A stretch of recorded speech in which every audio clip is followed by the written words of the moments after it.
Isang sanggol ang hawak ngayon ng DSWD matapos siyang iwanan ng kanyang ina. Halos isang buwan na ang nakakalipas. Ang bata, iniwan lang sa isang sako at may mga hagat pa ng insekto. Nakatutok si Ian Cruz, exclusive. Iniwan sa sako, walang saplot at lanta ng katawan sa lamig. Yan ang kaawa-awang sinapit ng isang sanggol sa Imus, Cavite. Inabando na siya sa daluyan ng tubig sa ginagawang bahay. Ang kanyang balat nalagyan na ng buhangin at may mga kagat raw ng insekto. Isang buwan na nakakaraan ang makuhanan ng videong ito ni Arman Talanya sa kanilang subdivision. Akala raw niya, pusa lamang ang umiiyak sa likod bahay niya. Pero sanggol pala na mayroon pang umbilical cord, may cleft lip o bingot ang batang lalaki.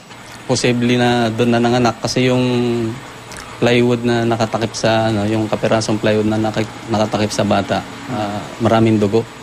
Baka doon na rin humiga yung nanay. Pagkaluwal, nilagay na doon sa butas.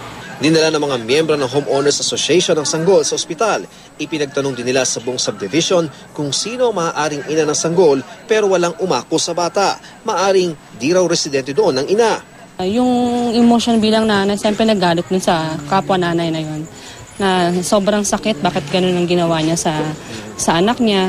Nagpa-announce kami kung sino yung mga may buntis. Pero alam namin kasi lahat ng mga buntis dito, alam namin kung sino yung mga kapitbahay namin. Pero wala talagang nanganak na taga rito. Sa ngayon, nasa pangalaga na ng DSWD ang sanggol at nasa maayos na kalagayan. Ilang residente na rin ng subdivision ang naghahangad na maampon ng sanggol pero kailangan pa itong dumaan sa proseso. Si Mang Arman may mensahe sa ina ng sanggol. Kung nasaan ka man ngayon, yung batang iniwan mo, maayos naman ang kalusugan. So, dalangin na lang natin sa Diyos. Sana makonsensya ka rin. Ian Cruz, nakatutok, 24 oras.